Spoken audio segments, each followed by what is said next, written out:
मसँग मेरो अन्तर्वार्ता। आज अचानक मसँग मेरो अन्तर्वार्ता भयो। मैले मलाई सोधे, कसरी धान्दैछस् जिन्दगी? मैले उत्तर दिए, एकान्तमा बसेर ध्यान गर्दै बुद्धको खोजी गर्छु। जिन्दगीलाई सजाउने प्रयास गर्छु।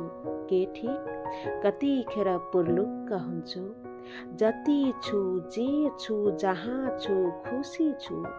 जतिखेर दुःख परेको भान हुन्छ, जतिखेर मन रुन्छ, नुनिलो आँसुले अनुहार धुन्छु।